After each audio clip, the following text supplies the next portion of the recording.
இஸ்லாமிய வரலாற்றில் நடைபெற்ற யுத்தகலங்களில் மிகவும் கவலையை ஏற்படுத்திய இஸ்லாமிய வரலாற்றின் பலவிதமான சிக்கல்களையும் உண்டாக்கக்கூடிய வகையில் அமைந்த நபிகள் நாயகம் ஸல்லல்லாஹு அலைஹி வஸல்லம் அவர்களுடைய மரணத்துக்கு பிறகு நடைபெற்ற ஒரு யுத்தகலம் தொடர்பான செய்திகளை நாம் பார்க்க இருக்கிறோம்.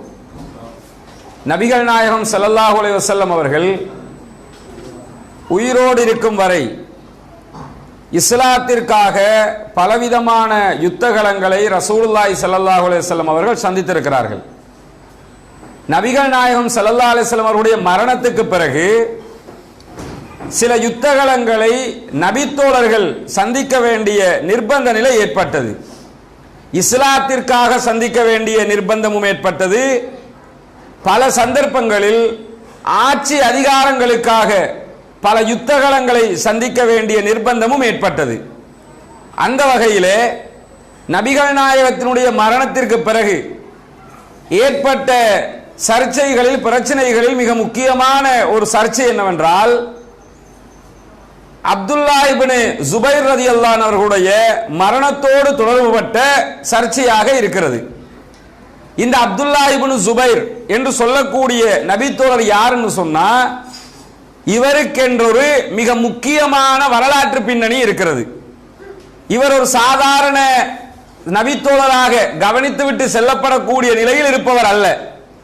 ஏனென்று சொன்னால், நபிகள் நாயகம் ஸல்லல்லாஹு அலைஹி வஸல்லம் அவர்களுடைய மிக மிக நெருக்கத்துக்குரிய தோழராக இருந்த அபூபக்கர் சித்தீக் ரலியல்லாஹு அன்ஹு அவருடைய பேர குழந்தையாக இந்த அப்துல்லா இப்னு ஜுபைர் இருக்கிறார். ஜுபைர் இப்னு அவ்வாம் என்று சொல்லக்கூடிய மிகச்சிறந்த நபித்தோழர், பல யுத்தகலங்களில் இஸ்லாத்திற்காக தன் உயிரை பணயம் வைத்து போராடிய நபித்தோழர், இறுதியாக ஜமல் யுத்தம் வரைக்கும் இஸ்லாத்திற்கான பல தியாகங்களை செய்த ஜுபைர் இப்னு அவ்வாம் ரலியல்லாஹு அன்ஹு அவருடைய மகனாக அப்துல்லா இப்னு ஜுபைர் இருக்கிறார். இவர் ஜுபைர் இப்னு அவ்வாமுக்கும் அபூபக்கர் சித்தீக் ரலியல்லாஹு அன்ஹுடைய மகள் அன்னை அஸ்மா பின்த் அபீபக்கர் ரலியல்லாஹு அன்ஹு அவர்களுக்கும் பிறந்த குழந்தை. இவருக்கென்று இருக்கிற மிக முக்கியமான வரலாற்று பின்னணி என்னவென்று சொன்னால், இவரை தன்னுடைய தாயார் அஸ்மா ரலியல்லாஹு அன்ஹா அவர்கள் சுமந்து கொண்டு கர்ப்பிணியாக இருக்கிற நேரத்தில் தான் ஹிஜ்ரத் செய்து மதீனாவுக்கு வருகிறார்கள். மதீனாவுக்கு எல்லாருமே ஹிஜ்ரத் பண்ணி வந்தாங்க. வரும்போது மனைவி, மக்கள், பிள்ளை, குடும்பம் இப்படி வந்தார்கள். அஸ்மா ரலியல்லாஹு அன்ஹா அவங்க மாத்திரம் மதீனாவுக்கு ஹிஜ்ரத் பண்ணி வரும்போது நிறை மாத கர்ப்பிணியாக வருகிறார்கள். அது சாதாரண விஷயம் கிடையாது தானே. நிறை மாத கர்ப்பிணி ஒருவர் இந்த காலத்துல பிளைட்ல ஏத்தி மதீனாவுக்கு போயிட்டு வாங்கன்னு சொன்னா கூட யோசிப்பாங்க. சாத்தியமாது? பிளைட்ல தான் ஏத்தி அனுப்புற, ஏசி போட்டிருக்கும், பறந்து தான் போறாங்க. ஒரு ஸ்பெஷலாக சீட் எல்லாம் புக்கிங் போட்டு நீங்க கொடுத்தா கூட நிறை மாத கர்ப்பிணியா இருக்கங்க, குழந்தை அந்தாண்டு கிடைச்சிட போகுது, இப்படி யோசிச்சுக்கிட்டு போக வேண்டி வரும். ஆனா அஸ்மா பின்த் அபீபக்கர் ரலியல்லாஹு அன்ஹா அவங்க ஹிஜ்ரத் செய்யும் போது ஒட்டகத்தில் பிரயாணம் பண்ண வேண்டி இருக்கிறது, பாலை மணலே பிரயாணம் பண்ண வேண்டி இருக்கிறது. இதெல்லாம் கவனத்தில் கொள்ளல. நாம ஹிஜ்ரத் போகணும் என்பதற்காக கிளம்பி நிறைமாத கர்ப்பிணியாக ஹிஜ்ரத் செய்தார்கள். இவர்களுடைய வரலாறு தனியாக பேசப்பட வேண்டி இருக்கிறது. அது அடுத்த தலைப்பிலே அஸ்மாவினுடைய வரலாற்றை தனியாக பார்க்க இருக்கிறோம். இந்த அஸ்மா பின்த் அபீபக்கர் ரலியல்லாஹு அன்ஹு அவர்கள் மதீனாவுக்கு வந்த நேரத்தில் அவருக்கு கிடைத்த குழந்தை தான் இந்த அப்துல்லா இப்னு ஜுபைர் ரலியல்லாஹு அன்ஹு அவர்கள். இந்த குழந்தை கிடைச்சதோட குழந்தையை எடுத்துக்கொண்டு ரசூலுல்லாஹி ஸல்லல்லாஹு அலைஹி வஸல்லம் அவர்களிடத்தில் தான் அஸ்மா ரலியல்லாஹு அன்ஹா அவர்கள் வருவார்கள். அதுவரைக்கும் பால் கூட கொடுத்திருக்க மாட்டாங்க குழந்தைக்கு. எப்படி ஒரு தியாகம், எப்படி ஒரு செயல்பாடுங்கிறத யோசிச்சு பாருங்க. குழந்தைக்கு பால் கூட கொடுக்கல, ரசூலுல்லாஹ் கையில கொண்டு கொடுக்கறாங்க. அல்லாஹ்வின் தூதரே, இந்த குழந்தைய உங்ககிட்ட கொடுத்துட்டேன், நீங்கள் தான் இதற்குரிய அடுத்த கட்ட காரியங்களை பார்க்க வேண்டும். ரசூலுல்லாஹி ஸல்லல்லாஹு அலைஹி வஸல்லம் அவர்கள் அந்த குழந்தைக்கு அப்துல்லா என்று பெயர் வைக்கிறார்கள். தஹ்னீக் செஞ்சு விடுறாங்க. பேரிச்சம்பழத்தை நல்லா மெண்டு அதனுடைய சாற்றை எடுத்து ரசூலுல்லாஹ் அந்த குழந்தைக்கு வாயிலே ஊட்டி விடுகிறார்கள். அன்னை அஸ்மா அடிக்கடி சொல்லுவார்கள், என்னுடைய குழந்தை முதலாக சுவைத்த ஒரு உணவு என்னுடைய பால் அல்ல, முஹம்மது நபி ஸல்லல்லாஹு அலைஹி வஸல்லம் அவருடைய எச்சில் உமிழ்நீர் தான் என்று அடிக்கடி சிலாகித்து பேசுவார்கள். அந்த அளவுக்கு மிக முக்கியமான சம்பவம் இது. இதை போன்ற பல பின்னணிகளை கொண்ட நபித்தோழர் இந்த அப்துல்லா இப்னு ஜுபைர் ரலியல்லாஹு அவர்கள். இவருடைய தகப்பனார் ஜுபைர் இப்னு அவ்வாம், நபிகள் நாயகம் ஸல்லல்லாஹு அலைஹி வஸல்லம் அவர்கள் சொன்ன 10 சொர்க்கத்துக்குரிய நபர்களில் மிக முக்கியமான நபராக இருப்பவர் இவருடைய தகப்பனார் ஜுபைர் இப்னு அவ்வாம் ரலியல்லாஹு அவர்கள். இப்படி நீங்க எந்த பக்கம் பார்த்தாலுமே பாட்டன் யாருன்னு பார்த்தா அபூபக்கர் சித்திக், இந்த பக்கம் தாயார் அஸ்மா பின்த் அபீபக்கர், ஒரு விதத்துல பார்த்தா நபிகள் நாயகம் நெருங்கிய உறவு முறையாக இருக்கிறாங்க. என்ன, தன்னுடைய தாயாருடைய சகோதரி அன்னை ஆயிஷா ரலியல்லாஹு அன்ஹாவுடைய கணவராக ரசூலுல்லாஹி ஸல்லல்லாஹு அலைஹி வஸல்லம் இருக்கிறாங்க. இப்படி நபிகள் நாயகத்தினுடைய குடும்பத்துக்குள்ளேயே நெருக்கமாக இருக்கக்கூடிய அளவுக்கு இருந்தவர்கள் இந்த அப்துல்லா இப்னு ஜுபைர் ரலியல்லாஹு அவர்கள்.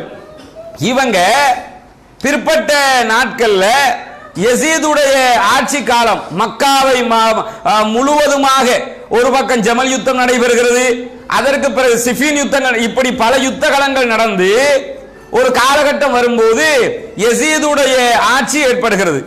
இந்த யசீதுடைய ஆட்சி காலகட்டம் தான் ஜுபைர் இப்னு அவ்வாம் ரலியல்லாஹு அவர்களுக்கு மிகவும் இக்கட்டான நிலைமையை உண்டாக்கிய ஆட்சியினுடைய கட்டம். ஏன்னு சொன்னா ஜுபைர் இப்னு, அதாவது அப்துல்லா இப்னு ஜுபைர் ரலியல்லாஹு அவங்க ஆட்சி பொறுப்பை ஏற்றுக்கொள்கிறார்கள். மக்கா உள்ளிட்ட பகுதிகளுடைய ஆட்சி பொறுப்பு அப்துல்லா இப்னு ஜுபைர் ரலியல்லாஹு அவர்களுக்கு வருகிறது. மக்கான்னா எப்படி இன்னைக்கு இருக்கிற சவுதின்னு வச்சுக்கிற வேண்டியதான்.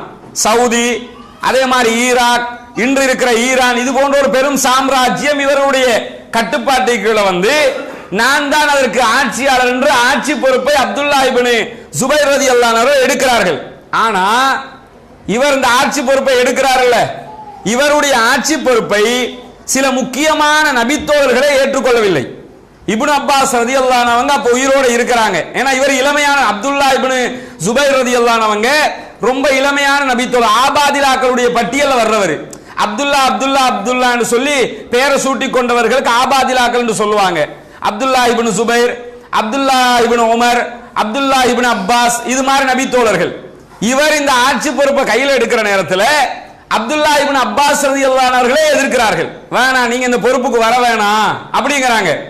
அதே மாதிரி இப்னு உமர் ரலியல்லாஹு, அப்துல்லா இப்னு உமர் ரலியல்லாஹு அவர்களும் எதிர்க்கிறார்கள். உங்களுடைய ஆட்சியை நாங்கள் ஏற்றுக்கொள்ள முடியாது, நீங்க அந்த பொறுப்புக்கு வர வேணாம் அப்படிங்கிறாங்க.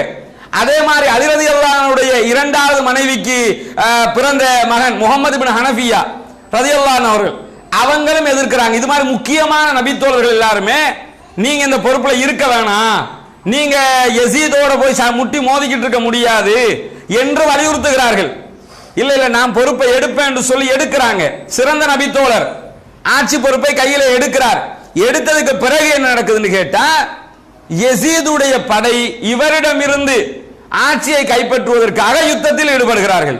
அந்த யுத்தம் எங்க நடக்குதுன்னு கேட்டா அதுதான் முக்கியமான விஷயம். யுத்தம் நடந்தது என்பதை விட எங்கு யுத்தம் நடந்தது பாத்தீங்கன்னு சொன்னா கஅபத்துல்லாஹ்வினுடைய சுற்று வட்டாரத்தில் தான் யுத்தம் நடைபெறுகிறது. யசீத் உயிரோடு இருக்கிறாரு, யுத்தத்தை ஆரம்பிக்கிறாரு. கஅபத்துல்லாஹ்வை ஒட்டி இருக்கக்கூடிய மக்காவை தலைமையகமாக கொண்டுதான் இவருடைய ஆட்சி நடந்து கொண்டிருக்கிறது. அங்கதான் யுத்தத்தை ஆரம்பிக்கிறாங்க. யுத்தம் ஆரம்பிக்கப்பட்டு கடுமையான தாக்குதலை எதிர்கொள்ள வேண்டிய நிர்பந்தம் இந்த அப்துல்லா இப்னு ஜுபைர் ரலியல்லாஹு அன்ஹுடைய படைக்கு உண்டாகிறது. கடுமையான யுத்தம், யசீதுடைய மிகப்பெரிய படை வந்து யுத்தத்தில் ஈடுபடுறாங்க. அதுக்கும் எப்படி ஆயுதங்கள், அந்த காலத்தில் இருந்த ஆயுதங்கள்லேயே தலை சிறந்த ஆயுதங்களை கொண்டு வந்து யுத்தம் செய்கிறார்கள். நேற்றைய தினம் சொன்னமா இல்லையா, இந்த மஞ்சனீக் என்ற ஆயுதம், அந்த கிட்டத்தட்ட பீரங்கி மாதிரி. இந்த காலத்துல பீரங்கியை யூஸ் பண்றதா இருந்தா அந்த காலத்துல அதைத்தான் யூஸ் பண்ணுவாங்க. அந்த கல்லை வச்சு அடிக்கிறது, பிளாஸ்டிக்ல இழுத்தடிப்பாங்க அல்லது வேறு விதமான ஏதோ ஒரு வகையில பெரும் தாக்குதலை உண்டாக்கும். இது மாதிரி ஆயுதங்களை எல்லாம் கொண்டு வந்து வரிசையா நிறுத்தி வச்சு மக்காவை நோக்கிய தாக்குதல் நடைபெறுகிறது. மக்கா சுற்றி வளைக்கப்பட்டிருக்கிறது. அப்துல்லா இப்னு ஜுபைர் ரலியல்லாஹு அன்ஹு அவருடைய படையினர் மக்கள் அத்தனை பேருமே மக்காவுக்குள்ளதான் இருக்கிறாங்க. இந்த நேரத்தில் தான் இந்த அப்துல்லா இப்னு ஜுபைர் ரலியல்லாஹு அன்ஹு அவர்களை அடக்க வேண்டும் என்பதற்காக கஅபாவை நோக்கி தாக்குதல் நடத்தினது மட்டுமல்ல, கஅபத்துல்லாவை நோக்கி தீப்பந்தங்கள் எரியப்படுகிறது. நெருப்பையும் சேர்த்து வீசுறாங்க. கல் வீசினா மட்டும் பத்தல என்று சொல்லி நெருப்பையும் சேர்த்தே வீசுகிறார்கள். இதனால என்ன ஆகுதுன்னு கேட்டா, கஅபத்துல்லாவினுடைய திரைச்சீலை கிஸ்வா இருக்குதா இல்லையா, திரைச்சீலையே தீப்பிடித்து எரிகிற அளவுக்கு காபத்துல்லா உடைக்கப்படுகிறது, பல சேதங்கள் காபத்துல்லாவுக்கு உண்டாகிறது, காபத்துல்லாவினுடைய திரைச்சீலை எரிக்கப்படுகிறது, காபாவே தாக்குதலுக்கு உள்ளாக்கப்படுகிற அளவுக்கு கடுமையான தாக்குதல்கள் இந்த யுத்தத்திலே நடைபெறுகிறது. ஹஜருல் அஸ்வத் கல்லே 2ஆக 3ஆக உடையுது, அந்த அளவுக்கு தாக்குதல். இந்த தாக்குதல் நடந்து கொண்டிருக்கும் போதே யசீத் மௌத்தா போயிடுறாரு. யாரு தாக்குதல் ஆரம்பிச்சாரோ அந்த ஜனாதிபதி தாக்குதல் இங்க யுத்தம் நடக்கும் போது மௌத்தா போயிடுறாரு. மரணிச்சதோட படை பின்வாங்குது. ஜனாதிபதி அவுட்டா போயிட்டாரு. இப்ப யுத்தத்தை கண்டினியூ பண்றதுக்கு ஆர்டர் வரல. அதனால என்ன செய்தாங்கன்னு கேட்டா படை பின்வாங்கி செல்லுகிறது. பின்வாங்கி சென்றதோட இடையில ஒரு சில காலகட்டங்கள்ல சில காரியங்கள் நடைபெறுகிறது. என்ன காரியம் நடக்குதுன்னு கேட்டா காபத்துல்லா உடைக்கப்பட்டிருக்கு, தீ வைத்து எரிக்கப்பட்டிருக்கிறது, காபத்துல்லா ஹஜருல் அஸ்வதே உடைக்கப்பட்டிருக்கிறது. இப்ப என்ன பண்றது போது இந்த அப்துல்லா இப்னு சுபைர் ரலியல்லாஹு அன்ஹு என்ன செய்றாங்கன்னா காபத்துல்லாவை சீர் செய்யணும் என்கிற ஒரு முடிவுக்கு வருகிறார்கள். சீர் செய்யணும்னா இருக்கிறத ஒட்டிக்கிட்டு சரி செய்யணும்னு முடிவுக்கு அவர் வரல. என்ன முடிவுக்கு வர்றாருன்னா டோட்டல் காபாவையே உடைச்சிட்டு திரும்ப கட்டணும்னு முடிவுக்கு வர்றாரு. யார் சாதாரணமா இந்த முடிவுக்கு யாரும் வர முடியாது. அவர் வர்றாரு. இஸ்லாமிய வரலாற்றில் பாத்தீங்கன்னா இவருக்கு முன்பிருந்த மிகப்பெரிய கலீஃபாக்கள் அபூபக்கர், உமர், உஸ்மான் ரலியல்லாஹு அன்ஹு அவர்கள், அதற்கு பிறகு வந்த அலி ரலியல்லாஹு அன்ஹு அவர்கள், முஆவியா ரலியல்லாஹு அன்ஹு இப்படி யாருமே இந்த இடத்துக்கு வரல. ஆனா இவர் வர்றாரு. மார்க் அடிப்படையில் இவர் வந்தது தப்பும் கிடையாது. என்ன வழங்கிடக்கூடாது, காபத்துல்லாவை உடைக்கிறதுக்கு வந்தாரே என்று யோசிக்கக்கூடாது. அவர் அதற்கு சில ஆதாரங்களை முன்வைத்தார். முதல்ல சஹாபாக்கள், அன்றைக்கு இருந்த இப்னு அப்பாஸ், இப்னு உமர், அது போன்ற நபித்தோழர்கள்லாம் இருக்கிற நேரத்திலேயே சொல்றாரு, காபத்துல்லாவை இப்ப உடைச்சி நெருப்பு வச்சுட்டு போயிட்டாங்க, தீ வச்சு எரிக்கப்பட்டிருக்குது, ஹஜருல் அஸ்வதே உடைஞ்சு போயிருக்குது, நான் காபத்துல்லாவை டோட்டலா பிளாட் பண்ணிட்டு ஆரம்பத்துல இருந்து கட்ட போறேன் அப்படிங்கிறாங்க. இதை முக்கியமான அந்த நேரத்தில் இருந்த அத்தனை நபித்தோழர்களும் எதிர்க்கிறார்கள். வேணாம், செய்ய வேணாம், நிர்மாணம் பண்ணுங்க, வேணும்னா கொஞ்சம் ஒட்டி கட்டி அப்படி செய்யுங்க அப்படிங்கிறாங்க. இப்னு அப்பாஸ் ரலியல்லாஹு அன்ஹு இந்த கருத்தை சொல்லுவார்கள். திருப்பி அவர் என்ன கேட்கிறாருன்னு கேட்டா, உங்க வீட்டுக்கு இது நடந்தா இதைத்தான் செய்வீங்களான்னு கேட்கிறாரு. உங்க வீட்டுல ஒருத்தர் குண்டை போட்டு போயிட்டாங்க, எல்லாம் செதஞ்சு போய் இருக்குது, ஒட்டச்சு திரும்ப கட்டுற லெவல்ல வீடு இருக்குது, நீங்க உடைச்சு திரும்ப கட்டுவீங்களா ஒட்டுவீங்களான்னு கேட்கிறாரு. கட்டத்தானே செய்வீங்க, இது அல்லாஹ்வுடைய ஆலயம், நான் கட்ட போறேன் என்ற முடிவுக்கு வர்றாரு. வந்ததோட அத்தனை பேரும் எதிர்க்கிறார்கள். 3 நாள் கெடு விதிக்கிறார். நான் 3 நாளைக்கு இஸ்திகாரா தொழப் போகிறேன். ஒரு விஷயத்துல கன்ஃபியூஸ் ஆயிடுச்சுன்னு வைங்க, மார்க்கத்துல இஸ்திகாரா என்ற தொழுகையை அல்லாஹ்வுடைய தூதர் கற்று தந்திருக்கிறார்கள்.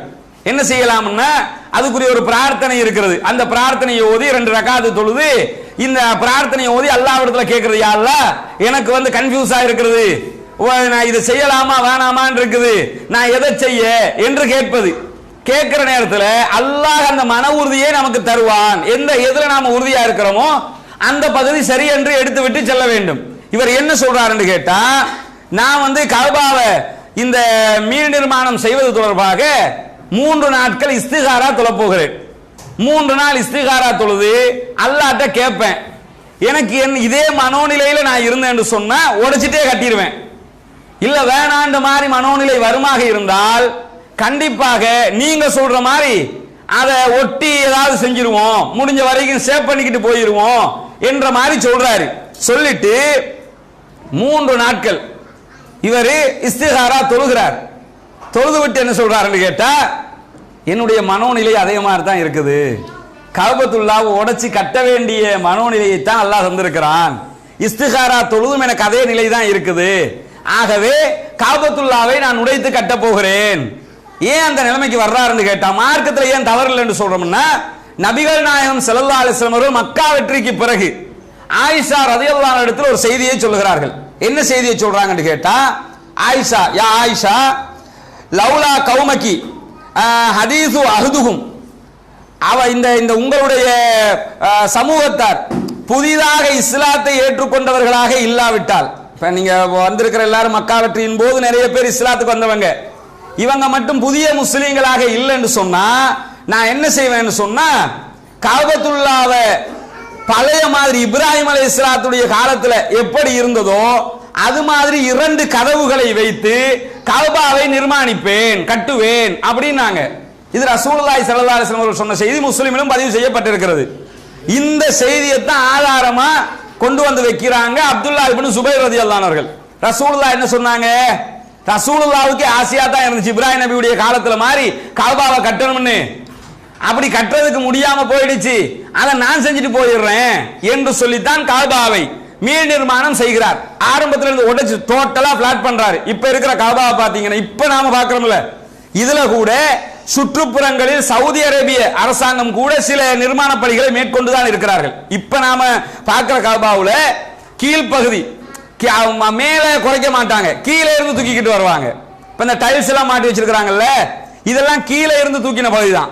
அதே மாதிரி அதுல கதவுகள், இப்ப இருக்கிற கஅபாவினுடைய கதவு பிற்காலத்தில் போடப்பட்ட கதவு, தனி தங்கம், கிட்டத்தட்ட 107 அல்லது 97 கிலோ தங்கத்துல செய்யப்பட்டிருக்குது இப்ப இருக்கிற கதவு.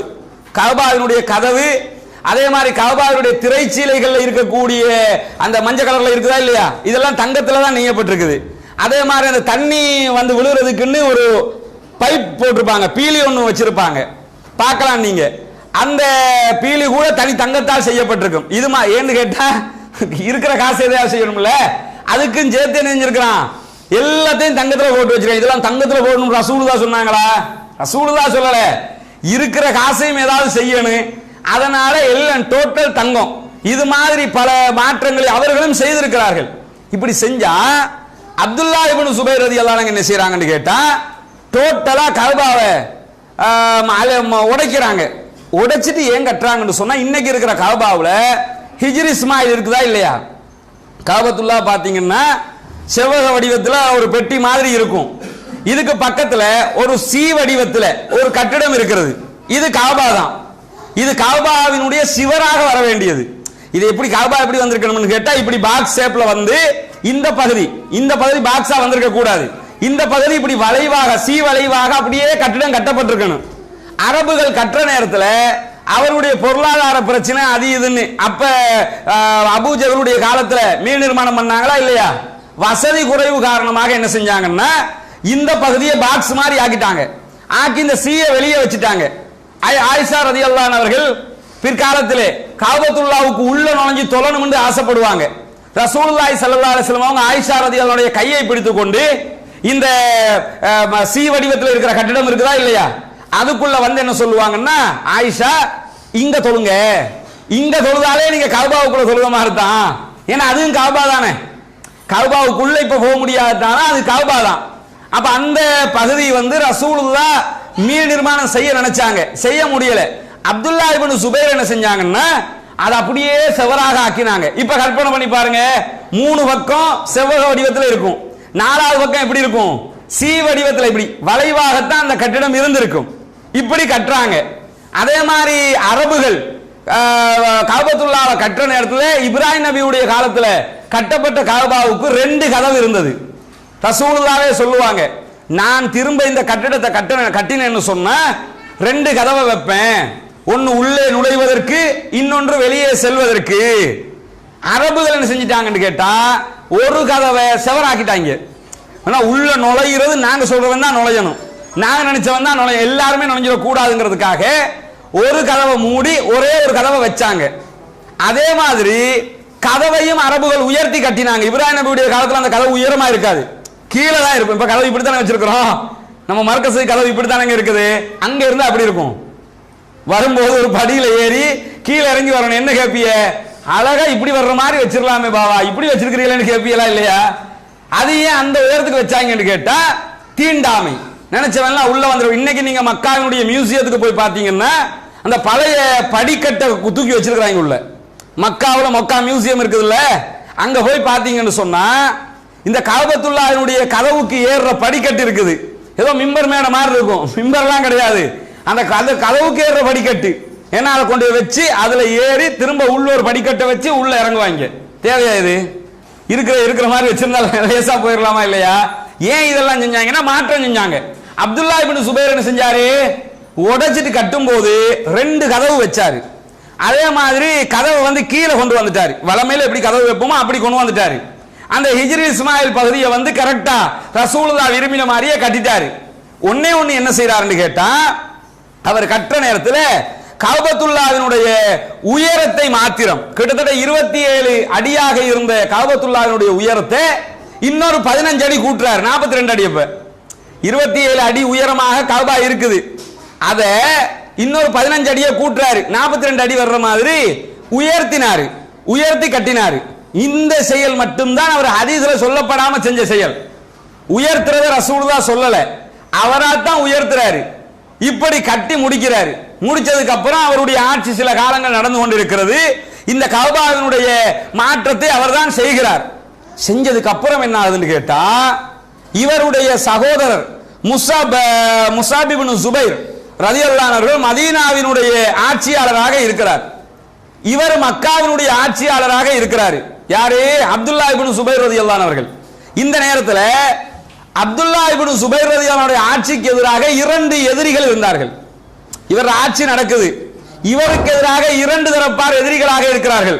ஒரு தரப்பு யாருன்னு கேட்டா, ஹுசைன் ரலியல்லாஹு அன்ஹு அவர்களை கொண்டவர்களை பழி தீர்க்க வேண்டும் என்கிற எண்ணத்தில் இருக்கக்கூடிய முக்தார் என்ற ஒருவருடைய ஆட்சி. இந்த ஆட்சி ஒரு பக்கமா இருக்குது.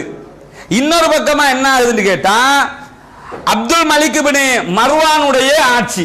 இந்த 2 பேருடைய ஆட்சியும் இவருக்கு எதிரான ஆட்சியாக இருந்து கொண்டிருக்கிறது.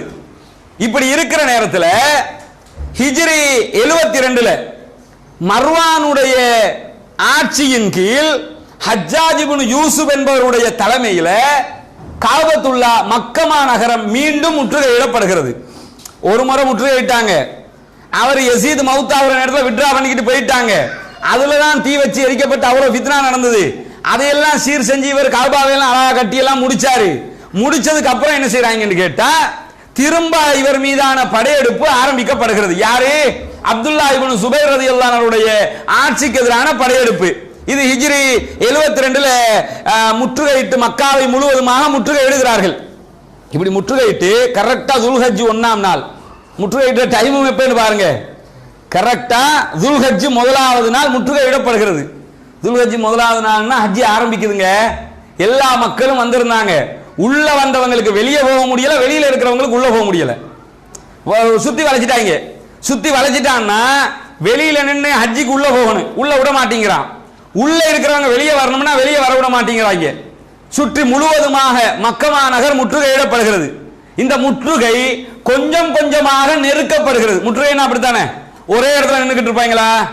எவ்வளவு நெருக்குதலாக கொண்டு வர்றோமோ அவ்வளவுக்கு வெளியில நிக்கிறவனுக்கு சந்தர்ப்பம் அதிகம்னு அர்த்தம், சக்தி கூடன்னு அர்த்தம். பெரிய நிலப்பரப்பை வச்சுக்கிட்டு முற்றுகையிட முடியாது. கொஞ்சம் கொஞ்சமா நெருக்கணும். இப்படி நெருக்கி நெருக்கி நெருக்கி கொஞ்சம் கொஞ்சமா கொண்டு வர்றாங்க. மக்காவை பொறுத்தவரையில நமக்கு தெரியும், மக்கமா நகரத்துக்கு என்று எந்த ஒரு விவசாயமும் கிடையாது. எந்த ஒரு ஏதாவது அங்க விளையுதா? மக்காவுல எது விளையுது? இதுகிர் புல்லு மட்டும் தான் விளையும். வேற ஏதாவது விளையுமா? ஒன்னும் விளையாது. பேரிச்சம்பளம் கிடையாது. எதை நீங்க எடுத்துக்கிட்டாலும் மக்கானால எது முழுவதுமாக எப்படிப்பட்ட ஒரு அது தனி கல்லு மலைகளை கொண்டது. இன்னைக்கு பாக்குற மக்கா இருக்குதுல்ல, இப்ப நீங்க மக்காவுக்கு போயிட்டு ஒரு 5 வருஷத்துக்கு பிறகு திரும்ப போனீங்கன்னா இருந்த கல்லும் இருக்காது. அப்படிதான் நினைச்சுக்கிட்டு இருக்கிறான். 5 வருஷத்துக்கு முன்னாடி மக்காவுக்கு போயிருப்பிய, மலைமலையா இருந்திருக்கும். இப்ப போய் பார்த்தா 4 ஹில்டன் ஹோட்டல் அடிச்சு வச்சிருப்பான். இந்த பக்கமா போய் பார்த்தீங்கன்னா 4 சுவிஸ் ஹோட்டல் இருக்கும். இது மாதிரி இன்னொரு 10 வருஷத்துக்கு அப்புறம் மக்காவுக்கு போனீங்கன்னு வைங்களேன், எதுவுமே அந்த முழுக்க கற்களையே கடாசி எடுத்திருப்பார்கள். ஏன்னு கேட்ட தனி கல் மலை. அபூபா அதாவது பிலால் ரலியல்லாஹு அன்ஹுடைய வரலாறு பார்ப்போமா இல்லையா? பிலால் ரலியல்லாஹு அன்ஹு அவர்களை கல்லு கற்படாரங்களில் எல்லாம் இழுத்து கொண்டு திரிந்தார்கள். அப்படி துன்பப்படுத்தினார்கள், இப்படி துன்பப்படுத்தினார்கள். இந்த ஹதீஸை பார்த்துக்கிட்டு மக்காவில் போய் கற்படாரத்தை தேடினா இப்ப கிடைக்குமா? இப்ப கிடைக்காது. இது அந்த காலத்துல இருந்ததுன்னு அர்த்தம். ஏன்னா எல்லாத்தையும் உடைச்சு தரமாட்டம் ஆகிட்டானே. இப்ப பார்க்கிற கஅபா என்பது சுற்றி வளைத்திருந்த அத்தனை இடங்களும் கற்கள் எல்லாம் உடைக்கப்பட்டு கட்டிடங்களாக மாற்றப்பட்டு இருக்கிறது. இப்படி இருக்கிற நேரத்தில் அந்த அப்துல்லா இப்னு ஜுபைர் ரலியல்லாஹு அன்ஹுடைய ஆட்சி பீடம் முழுவதுமாக சுற்றி வளைக்கப்பட்டு மக்கா நெருக்கப்படுகிறது. உள்ள எந்த ஒரு விவசாயமும் கிடையாது, எந்த ஒரு உணவுக்கு வருமானம் வெளியிலிருந்து தான் எல்லாமே வரணும். எல்லாமே மக்காவுக்கு இறக்குமதி தான், ஏற்றுமதிக்குன்னு எதுவுமே கிடையாது. அப்ப உள்ள இருந்ததை வச்சுக்கிட்டு தான் சாப்பிட்டுக்கிட்டு இருக்கிறாங்க. பல நாட்கள் முற்றுகை தொடர்ந்து கொண்டு இருக்கிறது. இப்படி தொடர்கிற நேரத்தில் என்ன ஆகுதுன்னு கேட்டா, திரும்பவும் தாக்குதலை உண்டாக்குகிறார்கள். நெருக்கமாக வந்து வந்து வந்து எங்க நெருக்கிட்டாங்க? ஹரம் ஷரீஃப் எல்லைக்குள்ள வந்துட்டாங்க. கஅபத்துல்லா ஹரம் ஷரீஃப் இருக்குதா இல்லையா, இந்த எல்லை வரைக்கும் நெருக்கி வந்துட்டாங்க. அப்ப மக்காவும் பெரும்பாலான பகுதிகள் அவங்களுடைய கட்டுப்பாட்டுக்கு கீழே வந்து ஹஜ்ஜாஜ் இப்னு யூசுஃபுடைய கட்டுப்பாட்டுக்கு கீழால் வந்து விட்டது. அந்த ஹரம் ஷரீஃப் அப்படியே முற்றுகையிடப்பட்டிருக்கிறது. உள்ளே அப்துல்லா இப்னு சுபைர் ரலியல்லாஹு அன்ஹு அவர்களும் அவர்களுடைய தோழர்களும் ஹஜ்ஜுக்கென்று வந்தவர்களும் இருந்து கொண்டிருக்கிறார்கள். அந்த நேரம் பார்த்து மீண்டும் தாக்குதல் நடத்துகிறார்கள். மஞ்சனிக்கு எறிகிறாங்க. எங்க ஊர்ல கெட்டப்போல்னு சொல்லுவாங்க, அது மாதிரி இருக்கும். குருவி அடிப்பான் பார்த்திருக்கீங்களா?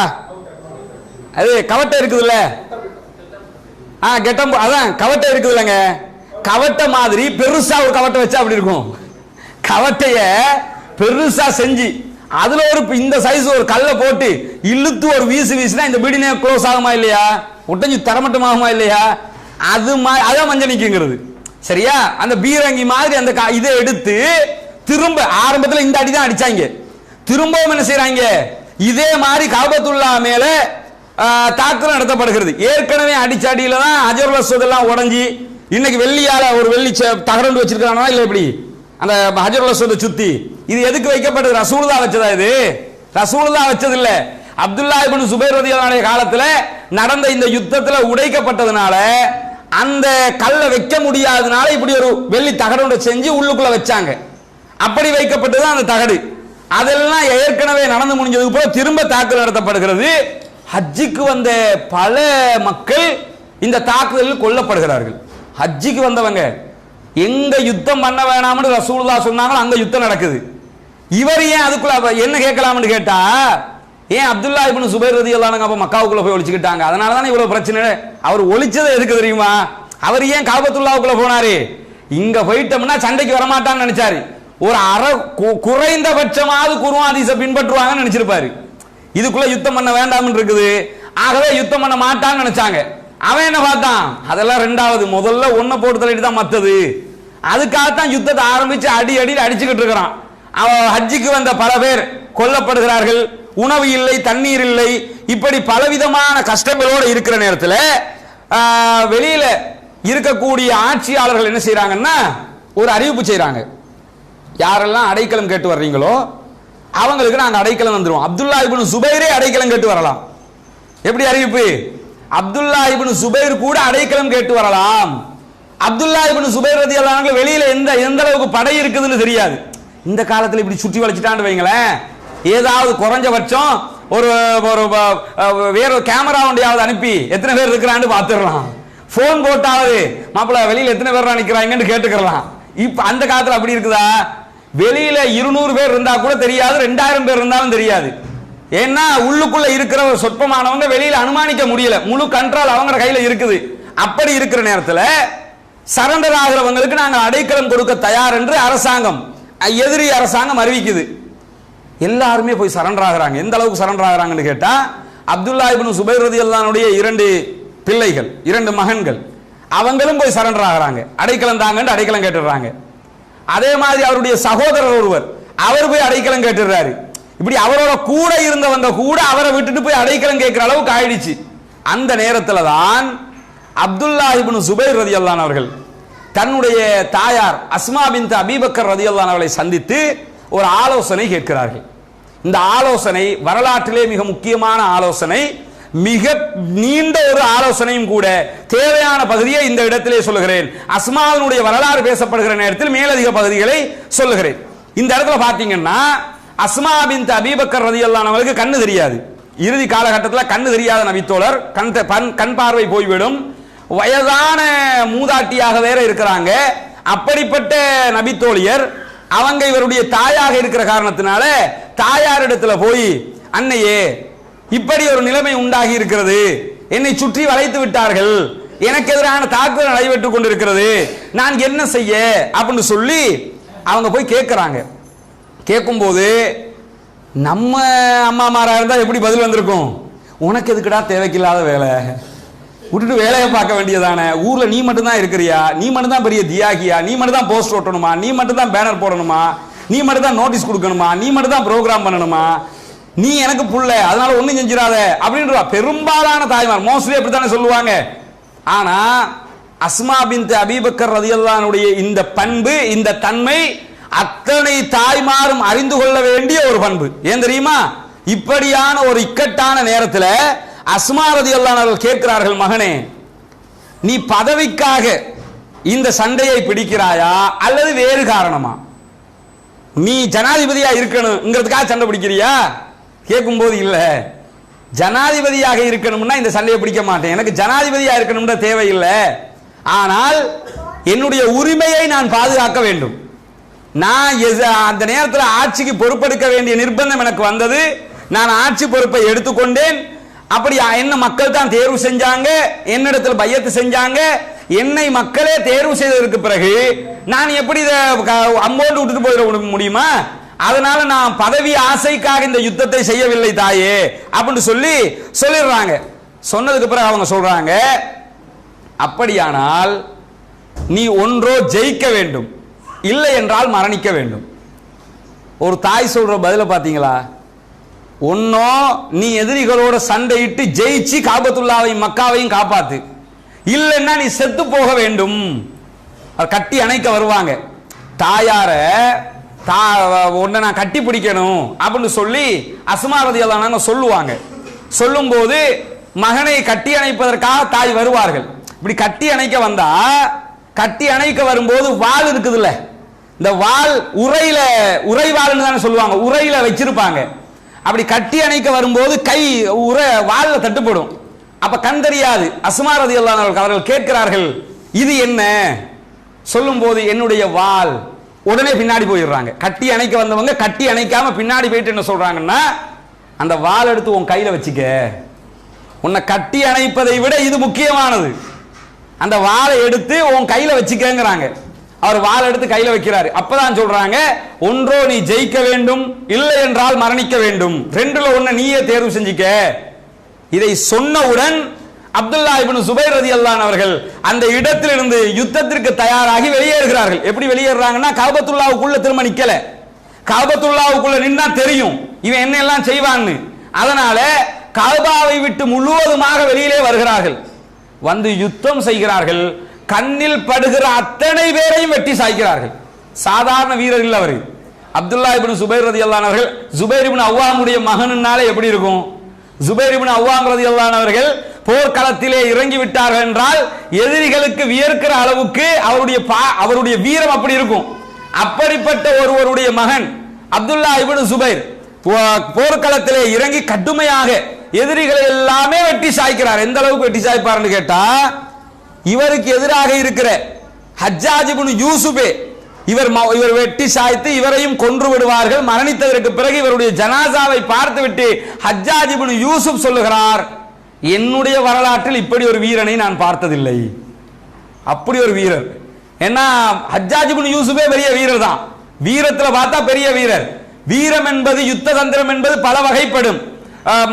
சிந்தனையால இப்படி வியூகங்களை வகுக்கிறது அதெல்லாம் இருக்குது.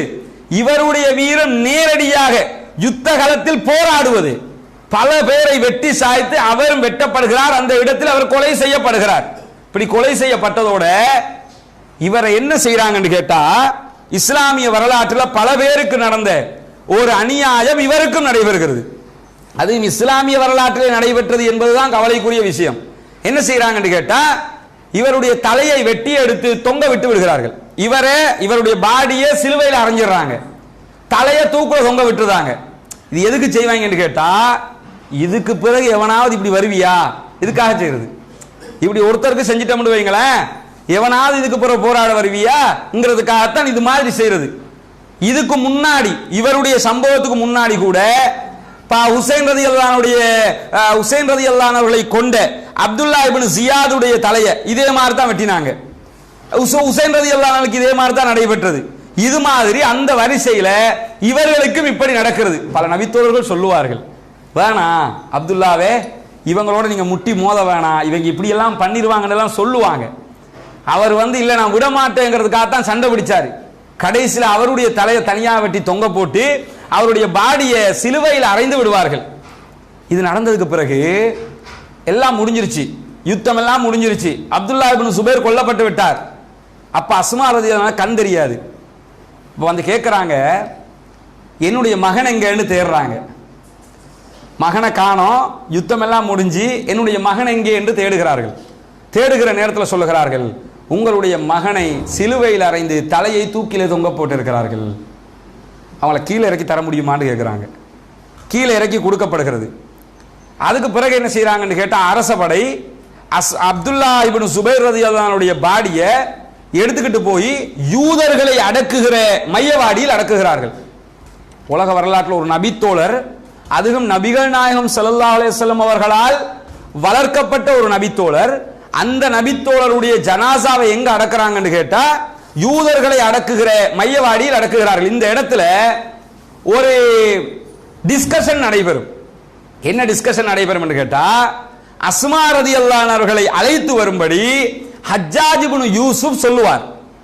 ஆள் அனுப்பி சொல்லுவாரு, அஸ்மாவை கூட்டிக்கிட்டு வாங்க அப்படிம்பாரு. அஸ்மா ரலியல்லாஹு என்ன சொல்லுவாங்கன்னு கேட்டா, நான் வர முடியாது, இஷ்டம்னா நீ வான்றுவாங்க. எப்படி இருக்கும்?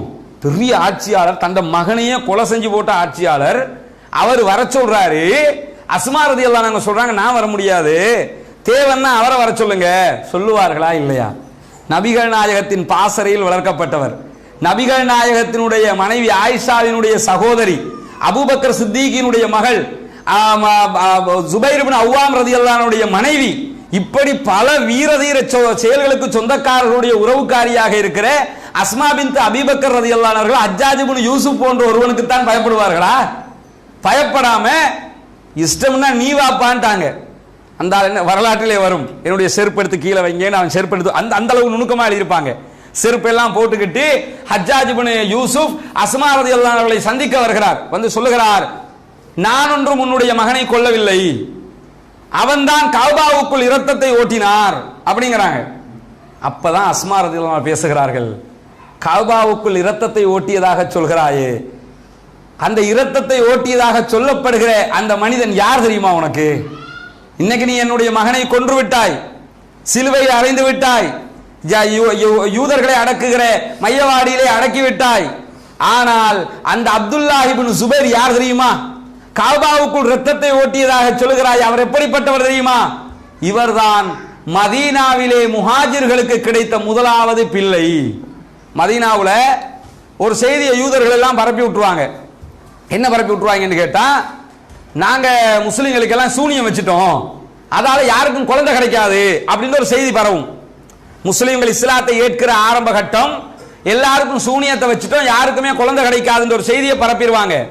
பரப்பின நேரத்தில் முஸ்லிம்களே பயந்து கொண்டுதான் இருந்தார்கள், ஒருத்தருக்குமே குழந்தை கிடைக்குது இல்லையே, எதுவும் சூனியம் வச்சது பலிக்குதோ இந்த மாதிரி. இப்ப கேட்கிறாங்கல்ல, சஹாபாக்கள் நம்பினார்களா இல்லையா சூனியத்தை கேட்பாங்க.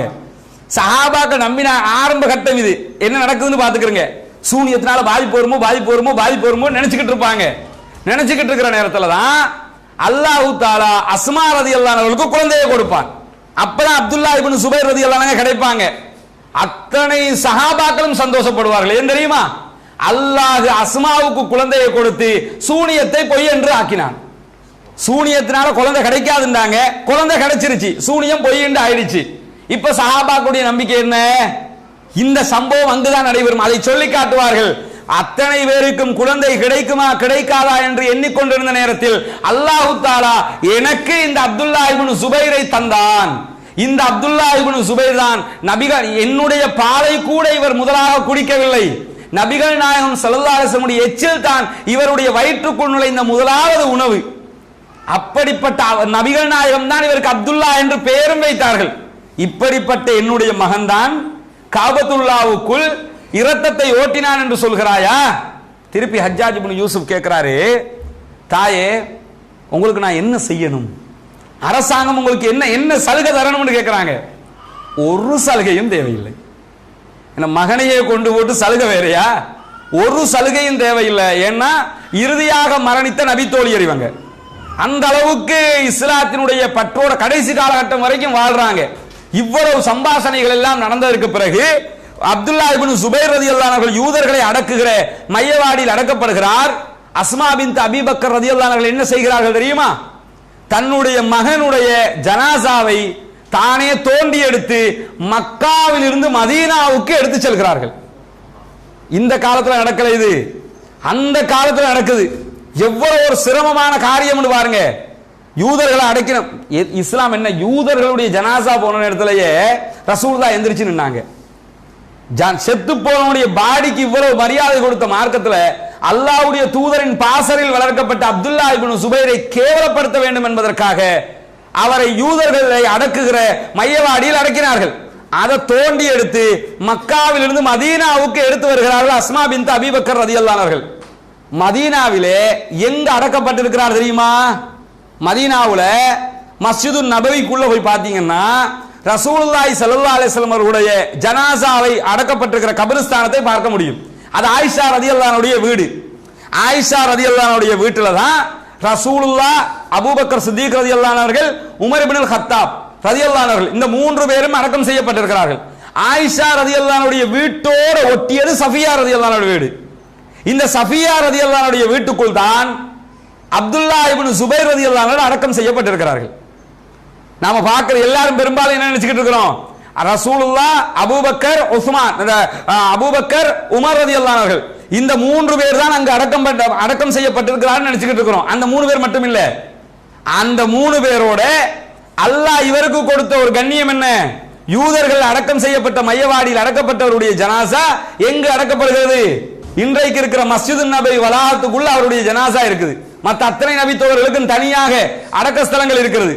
இவர் அங்கு கொண்டு அடக்கம் செய்யப்பட்டார். சஃபியா ரலியல்லாஹு அன்ஹுடைய வீட்டுக்குள்ளதான் அஸ்மா ரலியல்லாஹு அன்ஹா அவர்கள் இவரை கொண்டு போய் அடக்கம் செய்கிறார்கள். இதெல்லாம் நடந்து முடிஞ்சதுக்கு பிறகு அப்துல் மலிக் இப்னு மர்வானுக்கு ஹஜ்ஜாஜ் இப்னு யூசுப் ஒரு கடிதம் எழுதுறாரு. என்ன கடிதம் எழுதுறாருன்னு கேட்டா, எல்லாம் சரி, அவரையும் கொண்டுட்டோம், எல்லாம் முடிச்சிட்டோம், ஆனா ஒன்னே ஒன்று பாக்கியா இருக்குது. என்ன பாக்கியா இருக்குதுன்னு கேட்டா, கஅபத்துல்லாஹ்வை உடைச்சு திரும்ப இவர் கட்டினாரு, அது மட்டும் அப்படியே இருக்குது. அவருடைய பேர் நின்றும். இப்ப வரலாற்றில் அவர் பேர் வந்துரும்ல. கஅபத்துல்லாஹ் இப்ப போனாலும் என்ன சொல்லுவோம்? அப்துல்லா இப்னு சுபைர் கட்டின கஅபத்துல்லாஹ் அப்படின்னு சொல்லிடுவோம்ல. இதுக்காக இதை சேஞ்ச் பண்றதுதான் நல்லது அப்படிங்கிறாங்க. உடனே அந்த ஆள் அங்க இருந்து சொல்றாரு, ஆமா உடைச்சி தரமட்டமாக்கி பழசு மாதிரியே கட்டி விட்டுருங்க. எதுக்கு அவர் செஞ்சாரு? ரசூலுல்லாஹ் சொன்னது தானே அவர் செஞ்சாரு. திரும்ப உடைச்சு என்ன செஞ்சாங்க? இப்ப பாக்குற காபா இருக்குல்ல, ஹஜ்ஜாஜ் இப்னு யூசுப் உடைய காலத்துல கட்டப்பட்ட காபா. அது என்ன செய்யறான்? ரெண்டு வாயல் ரசூலுல்லாஹ் விரும்பிய மாதிரி ரெண்டு வாசலை வச்சு கட்டினாங்க அப்துல்லா இப்னு சுபைர். அதுல ஒரு வாயில மூடிட்டு ஒரு வாசலை வச்சு திரும்ப கட்டினார்கள். ரசூலுல்லாஹ் விரும்பின மாதிரி வாயிலை கீழே ஆரம்பிச்சாங்க. ஆனா இவர் என்ன செஞ்சாரு? ஹஜ்ஜாஜ் இப்னு யூசுப் திரும்ப மேல வச்சு கட்டினாங்க. அதே மாதிரி அந்த ஹிஜ்ரி இஸ்மாயில் பகுதி கஅபாவுக்குள்ள வர்ற விதமாக அவர் கட்டினாரு. அதை ஓரமாக்கி இப்ப பழைய மாதிரியே கட்டி விட்டாங்க. அதே மாதிரி ரசூலுல்லாஹ் சொல்லாத ஒரு வேளை அவர் என்ன செஞ்சாரு? அப்துல்லா இப்னு சுபைர் 27 அடியாக உயரமாக இருந்த கஅபாவை இன்னொரு 15 அடி கூட்டி 42 அடி உயரமாக ஆக்கினார்ல, அதை மட்டும் விட்டுட்டாங்க. என்ன செஞ்சிருக்கனே? உண்மையிலே நீ மாற்றம் செய்யறான்னு அதைத்தான் மாற்றம் செய்ய. அதான் ரசூலுல்லாஹ் சொல்லாம அவரா உயர்த்தினது. மற்ற அத்தனை ரசூலுல்லாஹ் எதை சொன்னாங்களோ அதை எல்லாத்தையும் உடைச்சு தரமட்டமாக்கிட்டு ரசூலுல்லாஹ் சொல்லாம எதை அவர் செஞ்சாரோ அதை மட்டும் விட்டாங்க. எப்படி ஒரு எண்ணத்தை அல்லாஹ் கொடுத்தான் பாத்தீங்களா? இந்த அன்னைக்கு அவங்க திருப்பி கட்டின கஅபா தான் இன்னைக்கு நாம பார்த்துக்கிட்டு இருக்கிற கஅபா. இதனுடைய உயரங்கள் முன்ன பின்னாகலாம். ஆரம்பத்தில் நான் சொன்ன மாதிரி கீழ்ப்பகுதியாக உயர்த்தப்படுறதுனால கொஞ்சம் உயரங்கள் முன்ன பின்னாகலாமே தவிர இந்த கஅபத்துல்லாஹ்வினுடைய 2 முறை எரிக்கப்படுகிறது. அதுவும் இவருடைய ஆட்சி காலத்தில் நடைபெறுகிறது. இன்றைக்கு இவருடைய ஜனாசா அடக்கம் செய்யப்பட்டிருப்பது மஸ்ஜிது நபவி வளாகத்திலே. அந்த அளவுக்கு அல்லாஹ் தஆலா இவருடைய வாழ்க்கையில் கண்ணியத்தை இவருக்கு கொடுத்திருக்கிறான். இவருடைய தாயார் அஸ்மா பின்த் அபீ பக்கர் ரலியல்லாஹு அன்ஹுடைய வரலாறு என்பது மிக சீரானது, சிறப்பானது, மிக முக்கியமான பகுதிகளை கொண்டது. இன்ஷா அல்லாஹ் அடுத்தடுத்த பகுதிகளில் அவருடைய வரலாற்றை பற்றி பார்ப்போம். சுப்ஹானக்கல்லாஹும்ம வபிஹம்திக அஷ்ஹது அல்லா இலாஹா